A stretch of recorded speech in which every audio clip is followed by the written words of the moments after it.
بسم الله الرحمن الرحيم. ചെറിയ കാരണത്തിന് വേണ്ടി നിന്നെക്കൊണ്ട് കരയിപ്പിക്കുന്നവരില്ലേ, മനസ്സ് വേദനിപ്പിക്കുന്നവരില്ലേ, ഭാര്യന്റെ ഉമ്മനെ പറയുന്നവരില്ലേ, ഭാര്യന്റെ ബാപ്പനെ പറയുന്നവരില്ലേ, ഭാര്യന്റെ മനസ്സ് വേദനിക്കുന്ന സംസാരങ്ങൾ നടത്തി പാവപ്പെട്ട ആ പെൺകുട്ടിയുടെ കണ്ണിൽ നിന്ന് വെള്ളമൊലിപ്പിച്ച് നോക്കി രസിക്കുന്ന ചില ചെറുപ്പക്കാരില്ലേ. മോനെ, നിന്നെ വിചാരണ ചെയ്യുന്നൊരു സമയം വരാനുണ്ട്. നിനക്ക് വിട്ടുവീഴ്ച ചെയ്യേണ്ട റബ്ബിൽ നിന്ന് നിനക്ക് വിട്ടുവീഴ്ച കിട്ടണോ എങ്കിൽ നീ ഒരു കാര്യം ചെയ്തോ.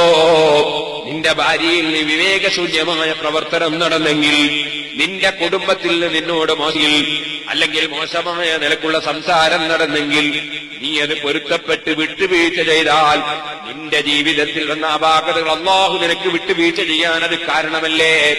അതേ സമയത്ത് അതാ നീതി ലഭിക്കേണ്ട ഭർത്താക്കന്മാരിൽ നിന്ന് അനീതി മാത്രം ലഭിച്ച് വേദനിക്കുന്ന എത്ര സ്ത്രീകളുണ്ട്. ഞാൻ ചെറിയ സാമ്പിളിന് വേണ്ടി പറഞ്ഞതാണ്. പ്രായമുള്ളവരെ ബഹുമാനിക്കുന്നതിന് പകരം നിന്ദിക്കുന്ന എത്ര ആളുകളുണ്ട്. അലിമീങ്ങളെ ഗ്രൂപ്പ് തിരിച്ച് കുറ്റം പറയുന്നവരില്ലേ, നിഷ്കളങ്കരായ ആളുകളെ അതാ അനാവശ്യമായി അവരെ നിസ്സാരപ്പെടുത്തുന്നവരില്ലേ. ചോദിക്കട്ടെ, നമ്മുടെ നാവ്, നമ്മുടെ കണ്ണ്, നമ്മുടെ കാത്, നമ്മുടെ കയ്യ്, നമ്മുടെ കാല്, നമ്മുടെ മനസ്സ്, നമ്മുടെ എല്ലാ യജമാനായ റബ്ബിന്റെ നിയന്ത്രണത്തിലാണെങ്കിൽ ആ റബ്ബ് ഓരോന്നിനെ കുറിച്ചും ചോദ്യം ചെയ്യുന്നൊരു സന്ദർഭം ഓരോ മനുഷ്യനും വരാനില്ലേ. അല്ലാഹുവിലേക്ക് മടക്കപ്പെടുന്ന ഒരു ദിവസം. ആ ദിവസത്തിൽ രക്ഷപ്പെടാൻ എന്താണ് വേണ്ടത്? അത് നബി സല്ലല്ലാഹു അലൈഹി വസല്ലം തങ്ങളുടെ ഉപദേശം സ്വീകരിക്കലാണ്. നമ്മുടെ മുൻഗാമികളായ മഹാന്മാരെ ഉപദേശം സ്വീകരിക്കലാണ്.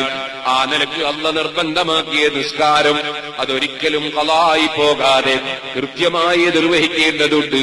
കഴിവുള്ളവന് സക്കാത്ത് കൊടുക്കേണ്ടതുണ്ട്, നോമ്പെടുക്കേണ്ടതുണ്ട്, ഹജ്ജ് ചെയ്യേണ്ടതുണ്ട്, ഉംറ ചെയ്യേണ്ടതുണ്ട്, കുടുംബബന്ധം ചേർക്കേണ്ടതുണ്ട്, അയൽവാസികൾക്ക് നന്മ ചെയ്യേണ്ടതുണ്ട്, പ്രായമുള്ളവരെ ആദരിക്കേണ്ടതുണ്ട്, ഉമ്മയെയും ബാപ്പയെയും ഉപ്പാപ്പയെയും ഉമ്മാമയെയും ബാപ്പന്റെ കുടുംബത്തെയും ഉമ്മയുടെ കുടുംബത്തെയും പരിഗണിക്കേണ്ടതുണ്ട്.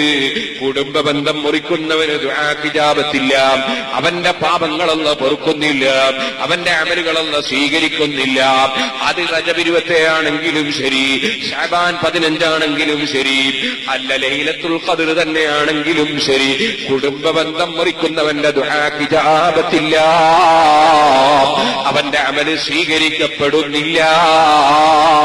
പലപ്പോഴും സംഘടനാ പ്രവർത്തകന്മാരായി ദീനിന്റെ ഖാദിമീങ്ങളായി രംഗത്ത് വരുന്നവര് തന്നെ ചെറിയ ചെറിയ പ്രശ്നങ്ങൾക്ക് വേണ്ടി സുബ്ഹാനല്ലാഹ് പരസ്പരം വൈരാഗ്യം വെക്കുന്നവരില്ലേ, പരസ്പരം വിദ്വേഷം വെക്കുന്നവരില്ലേ, പരസ്പരം എതിർക്കുന്നവരില്ലേ, കിട്ടുന്ന സമയത്തൊക്കെ ഒരാള് മറ്റൊരാളെ കുറ്റം പറയുന്നവരില്ലേ, എപ്പോഴും ഒരാള് മറ്റൊരാളെ ആക്ഷേപിക്കുന്നവരില്ലേ, എപ്പോഴും മറ്റുള്ളവനെ അവഗണിക്കണമെന്ന് തോന്നുന്നവരില്ലേ, എന്നെ പരിഗണിക്കണമെന്ന് തോന്നുന്നവരില്ലേ, ഞാനൊരു പരിഗണിക്കപ്പെടേണ്ടവനാണെന്ന ചിന്ത വരാറില്ലേ, അവൻ അവഗണിക്കപ്പെടേണ്ടവനാണെന്ന് തോന്നലുണ്ടാകാറില്ലേ. വാസ്തവത്തിൽ ആരാണ് റബ്ബിന്റെ അടുക്കൽ പരിഗണിക്കപ്പെടുന്നവൻ, ആരാണ് റബ്ബിന്റെ അടുക്കൽ അവഗണിക്കപ്പെടുന്നവൻ? ഒന്നും അറിയാതെ മറ്റുള്ളവരെ നിസ്സാരപ്പെടുത്തുന്നവരില്ലേ.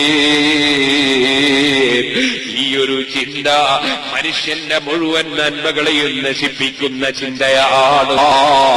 നീ ലക്ഷക്കണക്കിന് റുപ്പിക സംഭാവന കൊടുത്താലും, നീ 24 മണിക്കൂറും പോസ്റ്ററും നോട്ടീസും എടുത്തൊട്ടിക്കാൻ നടന്നാലും സ്വീകരിക്കപ്പെടൂല.